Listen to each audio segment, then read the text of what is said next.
Hi, welcome to our interview series for celebrating our 50th anniversary of the Caucus for Women in Statistics. The following interview is of Jessica Utts, our 1988 president, and I'll be interviewing her, Jessica Kohlschmidt, the executive director of the Caucus. So could you introduce yourself? Yes, I'm Jessica Utts. I'm a professor emerita from the University of California, Irvine, Department of Statistics. I spent my whole career in the University of California, the first 30 years at UC Davis, and then the last 10 years at UC Irvine. Um, and I've held a variety of positions in statistics organizations throughout my career. And the reason I'm here is that one of them was president of the Caucus for Women in Statistics. So how did you end up becoming a statistician? That's an interesting story. When I went to college, there were no statistics undergraduate majors, and people really didn't know that much about what statistics was. And I started out as a math major because I was good in math, and I was good at it. The courses were not all that challenging, but it was really boring. So my friends, a lot of them were psychology majors, and so I decided that would be fun to do as well. So I did a double major in math and psychology. And as much as people might think that a psychology major is kind of like an easy one, it was not. It was a lot harder for me than the math major because you had to write papers, you had to think about ideas and that sort of thing. So that was kind of hard. But the one course I had that overlapped two majors was statistics. At that time, my university was State University of New York at Binghamton, and they didn't have any statisticians in the math department yet. They hired their first one right after I left. So the statistics course was taught in the psychology department. So I took that and I realized that there was this overlap between psychology and statistics, or so between psychology and math, and that the overlap was through statistics. At least that's all I knew at the time. And so I decided that statistics might be a good thing to look into. Um, at the time, I also did not know anything about graduate school. I had no idea. I couldn't have told you the difference between a master's and a PhD. And the term graduate school, it was like, well, don't you graduate from all schools? What is this thing called graduate school? I had no idea. But then a friend told me about the difference and what the degrees were. And he said, if you don't get a PhD, you'll always have a boss who's not as smart as you, but has a PhD. So that kind of motivated me that maybe I should look into getting a PhD. So I just applied to programs in statistics. And I had the good fortune that one of my mentors in the math department was a topologist, but his father was at that time a well-known statistician named S.N. Roy, Indian statistician. And so he had grown up around statisticians and he knew a lot of the statisticians. And so he was the one that gave me advice. Like he said, I should write to the executive director of ASA to get advice about where to go to graduate school. And I ended up doing that. And so he was a good mentor in that sense. So then I went off to graduate school in statistics and here I am. That's a good story. So then how did you become involved with the Caucus for Women in Statistics? So I got my PhD in 1978, and the caucus, as you know, had already been started by then. And I can't remember how I first became aware of it, but it was probably at a JSM because in those days, we didn't have the internet, we didn't have email. And so there were limited ways you could find out about things. So I probably heard people talking about it at a JSM. So I don't really remember, but I just thought it sounded like a good idea for me to join that. There weren't that many women in statistics at that time. And it seemed like a natural place for me to go to get some camaraderie. And so I don't remember what year I joined, but somewhere in that first few years after I got my PhD. So what was your path towards being president in the caucus? I'm not sure how I ended up being president. I think it may have been because I was president of WNAR, the Western North American region of the Biometric Society. So people probably saw my name through that. And frankly, there just weren't that many women around then to fulfill these roles. And so I don't remember who asked me to run for president, but I think that might be how people first became aware of me and they might be interested. So when you were president of the caucus, what was the most pressing issue for the Caucus for Women in Statistics? Well, I have two things to say. One is something that I still kind of cringe when I think about. And the other, so I'm going to start with the other one because the other one's a great accomplishment, and that is that the year that I was president was really when we started the Gertrude Cox Scholarship. The first scholarship was given in 1989, and I was president in 1988. So we were working on that. So that was probably the best accomplishment. The one that I kind of cringe on is that the word caucus really bothered me. It still kind of bothers me because it has such a political Hmm. connotation. And so I tried to change the name. And I wanted it to be, I don't know, the Association for Women in Statistics or something. Well, that did not go over well with the founders and the women who had come before me as presidents and so on. And I think they found out that I was talking about doing this and got really upset. And so word got back to me that they were really upset about this. And so I stopped doing that. But it was an interesting time, in the 80s, women's groups were kind of shifting from being seen as kind of radical feminist to being more supportive, encouraging and enhancing careers of women and that sort of thing.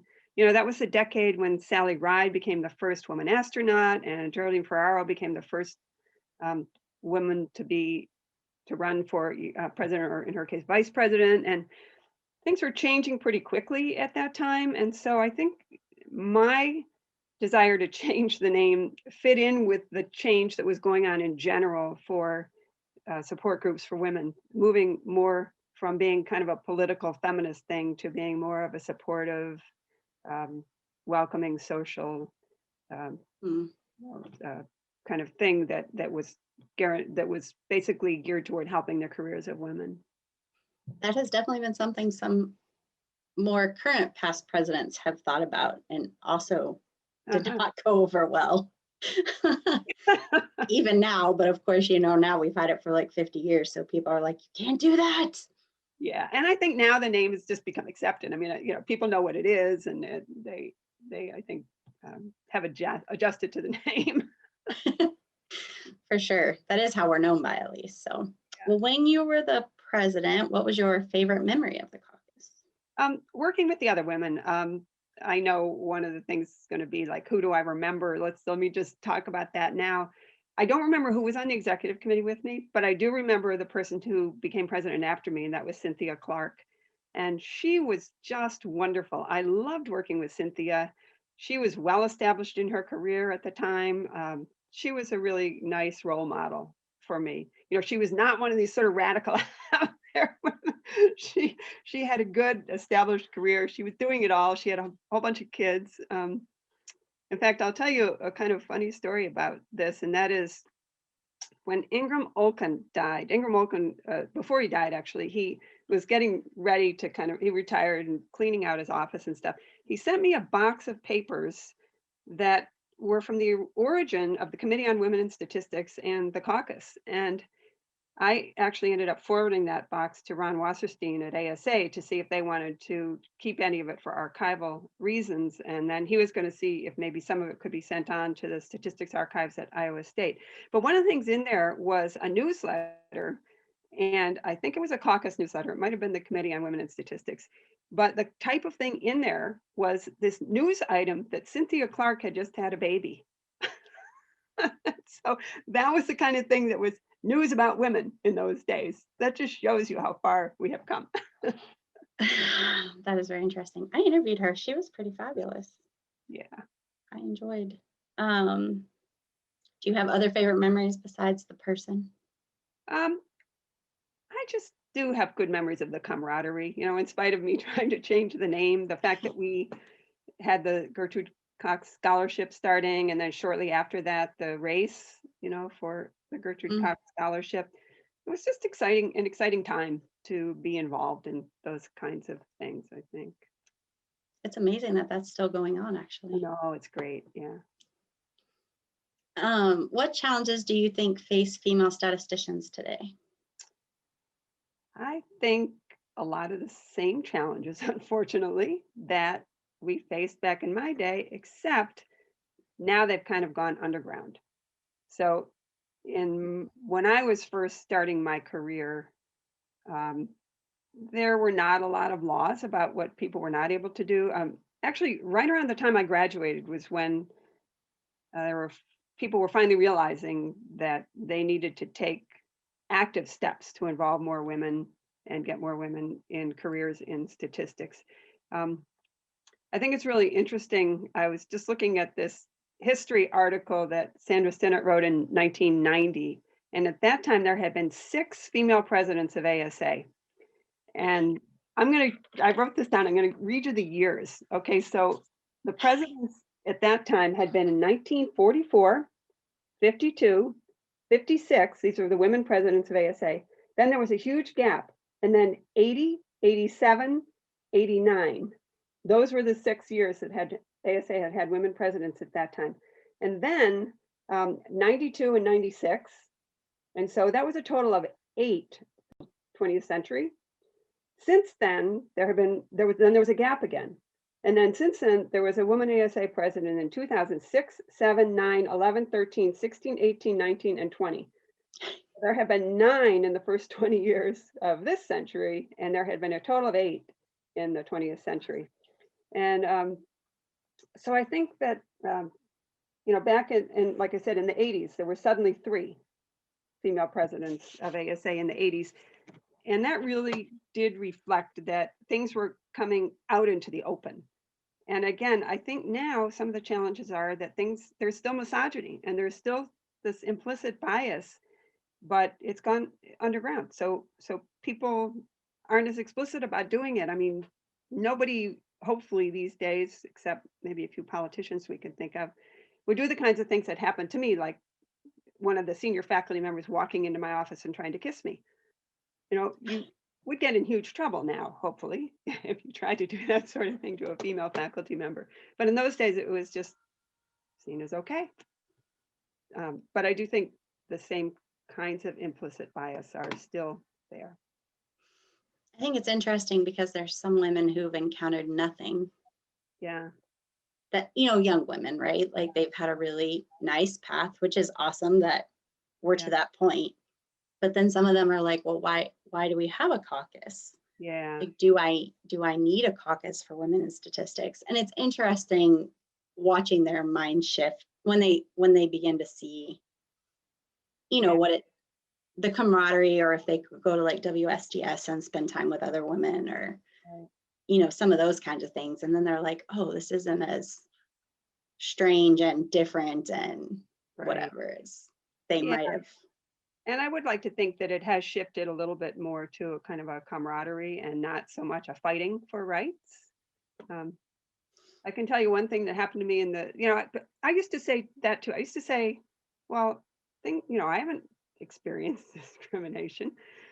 Yeah, okay, so a faculty member tried to kiss me, but that's not discrimination, right? Well, but there was one story that happened to me, and probably this is the most explicit thing, and that was back in those days, we didn't have word processors. And so if you wrote a paper, you had to write it by hand and then give it to a technical typist who would type it. And so what happened was the technical typist in my department kept putting my papers last, and they weren't getting typed. And I would be like, it's been 2 months. Why don't I have my paper back so I can submit it to a journal? And finally, I went and I talked to her superior, who was the department manager, and I said, "This is what's going on." And so the department manager went and talked to her, and things got better after that. But it was very clear to me what she was doing. She was one of these women who just felt like, men were gods and women were her equals, and she was putting all my work last. So that was the one experience I know I had where it really did affect my career. And it wasn't even by a man. Right. That's exactly right. And I think that, of course, women will tell you that too, that I think some of the worst behavior of that sort does come from other women who have made it maybe and feel a little superior and don't want to be threatened. Now, unfortunately, we used to have a name for that, the queen bee syndrome. That's still used, but I still also think that the way women are raised is a little bit different, and I still think that the imposter syndrome is a big deal. I remember when I first heard about the imposter syndrome, and I thought, oh yes, that resonates. The idea that I'm an imposter and people are going to find out. And I think women are still raised with a little bit more of that kind of conditioning than men. Yeah, sometimes I feel like we're not as far along, depending on your family or, what part of the country or things like that, that there is still a lot of a different mentality. Right. Um, Yeah, I mean, you can see it. You're right, different parts of the country, especially. Yeah, you can really see that, certainly among politicians. All right, we won't go there. I have so many thoughts in my head. So what do you think the statistics discipline will be like 50 years from now? That sounds like a long time. When I realized that it was 50 years ago almost, so 50 years ago I was in college. And so, it's kind of been my career. And when I think about the changes between then and now, of course, they're huge. We now do everything on the computer. And back then we had, at best we had like calculators that did things. So certainly that's made a huge change in the field of statistics. I'm a little bit worried that the statistics discipline won't exist 50 years from now. And I've kind of watched this happen, and it's very worrisome to me that data science programs are getting started that involve no statistics. And I think my fear is that we're going to lose a lot of the ideas that statisticians have developed over the last 50 years because data scientists don't learn them in some programs and don't realize that we've already solved a lot of the problems that they're now just starting to look at as if they're new problems. I just finished writing an article on the ethics, data science ethics. It's going to be published in the International Statistical Review. It's based on an address I gave in Malaysia at the World Statistics Congress in 2019. And it really does talk about how data science is not a well-defined profession, and that statisticians really need to step up to the plate and take responsibility and own the important parts of data science that we already are experts in. And there are a lot of ethical implications that go along with that. But I think we need to identify ourselves as owning at least part of that term, data science, so that we don't become irrelevant and disappear. That's interesting because it's a like whole, all of us in statistics, right? Yeah. Not even women in statistics, but like Yeah, all of us that's need right. to do something. Exactly. Yep. What challenges do you think, if we have female statisticians in 50 years, female statisticians will face? Well, I hope they won't still be the same ones. Like I said, we've been facing for the last 50 years. So hopefully they will be different ones. I don't know, we can get into this whole nature nurture thing, but I think women in general, whether it's nature or nurture, want to be more involved in things as a whole, and want to be more involved in making a difference in societal change and getting involved in teamwork and other things. So that may actually bode well for females, because I think as we move into more complex data science work, that teams are very important, and being able to work as parts of teams. So hopefully female statisticians will do really well in that kind of up and coming environment. But the downside of that is getting involved in too many things. And of course, I'm guilty of that. Even now as retiree, No. I have all these things I'm supposed to be doing. How did this happen? But I think in general, women like to get involved in things. And so hopefully that's something that hopefully it's something that women will learn how to deal with, and it won't be a big difference in women's careers compared to men's careers, because I think that does happen to women. They get involved in too many things. Oh, you sound like you know what I'm talking about. Oh, Jessica. So many things. It's hard though when you feel passionate about something, or if you feel like you can make a difference, to like not step up and say like, yes, of course I want to help make a difference, or I don't know. And I think the important thing is to make sure it's something you really do want to get involved in and you really do think you can make a difference in, and not say yes just because it's nice to be asked. That is a very good point. Yeah. Yes. All right. So I have a few other questions for you. Can you describe the caucus in 2 words or So 3 or 4? yeah, so I'm interpreting this to mean like they don't have to be like a 2-word phrase, but 2 separate words. I'm going to give you 2 separate words. So one is that I would say inspiring. I think that, I've been participating in caucus activities. Again, I had kind of a period where I was so busy doing other stuff. And I just find them inspiring always. The women that are involved, and even a few men who are involved, have such great ideas and great interactions. And there's just a level of inspiration and excitement. And the other word I would use is welcoming. I think the caucus is very welcoming to everybody. And, people get kind of drawn in, which is very cool. It is very cool. Do you have any words of advice you would like to share? This is actually going to sound contradictory, but when you told me that was going to be a question, my first thought was get involved. Now I've just said don't do too much of that. So I think getting involved, for me in my career, getting involved in things like the caucus and other professional organizations and professional activities just enhanced my career so much, because you get to know people and it becomes fun, and you make connections. It's just really important. So get involved, but get involved in things that you really think are important to you. If you don't know how to get involved, I always recommend to people start volunteering. You'd be surprised at the number of times organizations will be looking for somebody to do something and don't know who to ask or who would be interested in doing it. So for example, if you're part of an ASA section or chapter, they're always looking for people to run for offices or to fulfill roles in those sections and chapters. And that's a really good way to get started with involvement in professional organizations. I like the fact that the caucus is like you run across people you wouldn't necessarily run across.